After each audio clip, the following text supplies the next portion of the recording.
నమస్కారం అండి. మీ అందరికీ శ్యామ్లాస్ కిచెన్కి స్వాగతం. ఈరోజు ఎంతో టేస్టీగా ఉండే కాకరకాయ కర్రీ చేస్తున్నాను. ఇప్పుడు తయారు చేసే విధానం చూద్దాము. ముందుగా ఒక బౌల్లోకి ఒక స్పూను ఉప్పు వేసుకోవాలి. ఇప్పుడు ఇక్కడ ఒక పావు కిలో కాకరకాయలు తీసుకొని మంచిగా పైన కొద్దిగా లైట్గా చెక్కు తీసి కట్ చేసుకొని అందులో ఉన్న గింజలు తీసేసుకోవాలి. ఈ విధంగా ముదిరిన గింజలు ఉంటే మొత్తం తీసేయాలి. తీసి మంచిగా సన్నగా కట్ చేసి ఉప్పు నీళ్ళల్లో వేసుకోవాలి. వేసుకొని ఒక 10 నిమిషాలు అలాగే ఉంచుకోవాలి. మొత్తం కాకరకాయలు ఒకే సైజులో కట్ చేసి వేసుకోవాలి. ఒక చిన్న నిమ్మకాయ సైజ్ అంతా చింతపండు చిన్న గిన్నెలోకి వేసి నీళ్ళు పోసి పక్కన ఉంచుకోండి.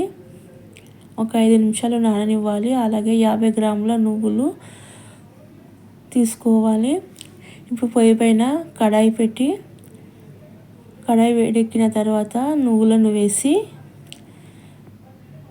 మంచిగా వేయించుకోవాలి. త్వరగా ఈ విధంగా కలర్ మారి అవి పైకి ఎగురుతుంటేవి అంతవరకు వేయించుకొని తీసి చల్లారిన తర్వాత పౌడర్ చేసి పక్కన ఉంచుకోండి. ఇప్పుడు పొయ్యి పైన కుక్కర్ పెట్టి 50 గ్రాముల ఆయిల్ వేసుకొని ఆయిల్ వేడెక్కిన తర్వాత ఒక స్పూను జీలకర్ర, ఒక ఉల్లిపాయ మీడియం సైజు తీసుకొని కట్ చేసి వేసుకోవాలి. కొద్దిగా కరివేపాకు వేసుకొని పచ్చివాసన పోయేంత వరకు వేయించుకొని ఇందులో ఇప్పుడు ఒక స్పూను అల్లం వెల్లుల్లి పేస్ట్ వేసుకొని వేయించుకోవాలి.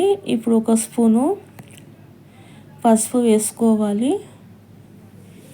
వేసుకొని మంచిగా కలిపి ముందుగా కట్ చేసిన కాకరకాయలను మంచిగా నీళ్ళు పిండి కుక్కర్లో వేసి మంచిగా కలుపుకోవాలి.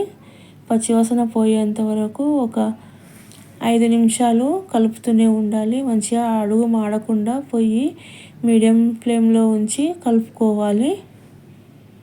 ఈ విధంగా మంచిగా ఫ్రై అయిన తర్వాత ఒక స్పూను కారం పొడి, ఒక స్పూను కాశ్మీరీ మిర్చి పౌడరు, 2 స్పూన్ల బెల్లము, ఒక స్పూను ఉప్పు వేసి ఒకసారి కలపాలి. కలిపి నూనెలో మంచిగా ఫ్రై చేసుకోవాలి. తర్వాత ముందుగా గ్రైండ్ చేసిన నువ్వుల పొడి వేసుకొని చింతపండు పులుసు వేసుకోవాలి. వేసుకొని ఒకసారి మంచిగా కలుపుకొని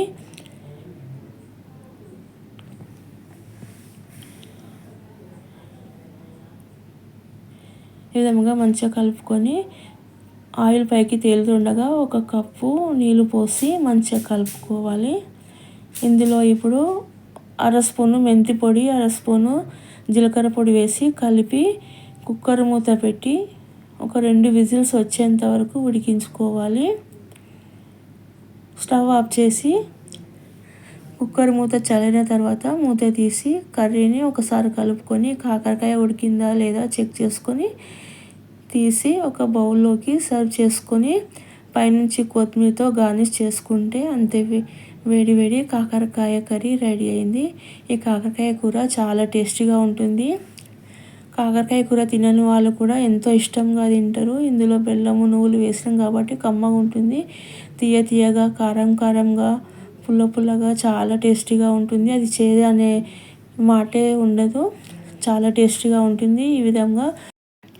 ఈ విధంగా నేను చేసినట్టే సేమ్ ఇలాగే చేసుకోండి.